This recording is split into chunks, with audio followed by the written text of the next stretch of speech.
তো আমরা এখন দেখতে পাচ্ছি আমাদের পাখাল আমাদের বন্ধু চলে এসেছে আমাদের মাঝে। তো পাখাল একজন নামকরা ক্রিকেটার। ব্যাটসম্যান গ্রুপের এমন কোনো গ্রুপ নেই সেখানে তিনি খেলেন না। তাকে আরো সামনে নিচে আসবেন এখানে। মানে তুই প্রেজেন্টেশন করবি আর আমি ওরা গিফট দিব। ও বুঝছি, আচ্ছা বুঝছি।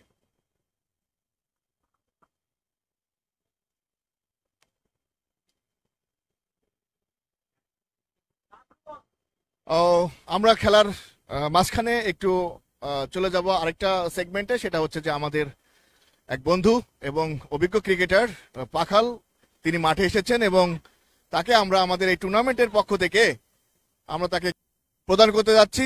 আমি তাকে অনুরোধ করছি স্টেজ আসার জন্য। Please welcome on the stage mister Pakhal. Pakhal চলে আসো, আমাদের কাছে চলে আসো।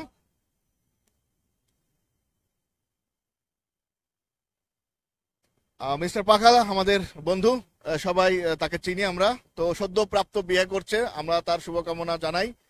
আমরা অনলাইনে দেখেছি, তো তাকে আমরা পেয়ে খুবই আজকে আপ্লুত। তো কেমন লাগছে পাখাল? আলহামদুলিল্লাহ, ফ্রেন্ড সার্কেলের যে টুর্নামেন্ট গুলো হয় সবগুলো তো আমাদের মোটামুটি জাঁকজমকপূর্ণই হয়। যেখানে জমকালো থাকবে, জাঁকজমক হবে, এটাই স্বাভাবিক। ভালো লাগছে, আসছি সেই খিলগাঁও থেকে আসছি শুধু আজকে এই খেলাটা উপভোগ করার জন্য। খুব সুন্দর একটা টুর্নামেন্ট হচ্ছে, যারা আসেনি তারা মিস করতেছে। পাখাল, আমাদের টুর্নামেন্টে কি মানে রেজিস্ট্রেশন করা হয়নি মনে হয় এবার, না কোনো কারণে? এবার আমার ফ্যামিলিগত কারণে আর কি হয় না।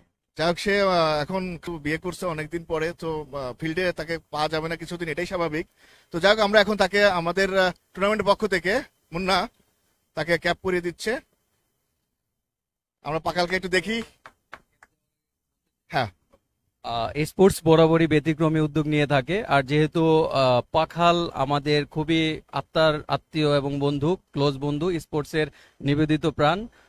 যখনই সময় পায় স্পোর্টসের সবগুলো ইভেন্টে আসার জন্য ও চেষ্টা করে এবং আসে। তাই মন থেকে বন্ধুর জন্য রইল প্রাণ ঢালা শুভেচ্ছা, এবং বন্ধুর নববিবাহিত জীবনের জন্য রইল আন্তরিক শুভেচ্ছা। বন্ধুকে এই ক্যাপটি উপহার দিতে পেরে স্পোর্টস পরিবারের পক্ষ থেকে আমি মুন্না আহমেদ অনেক গর্বিত হচ্ছি। ধন্যবাদ। আমরা দেখতে পাচ্ছি পাখালকে ক্যাপ পরিয়ে দিচ্ছেন এবং শুভকামনা জানিয়েছেন যে খুব দ্রুত যেন আমরা চাচা হতে পারি, আমরা ভাতিজাকে দেখতে চাই। Thank you so much Pakhal, see you next. Okay, thank you. Okay বন্ধুরা, আমরা খেলায় ফিরে যাচ্ছি।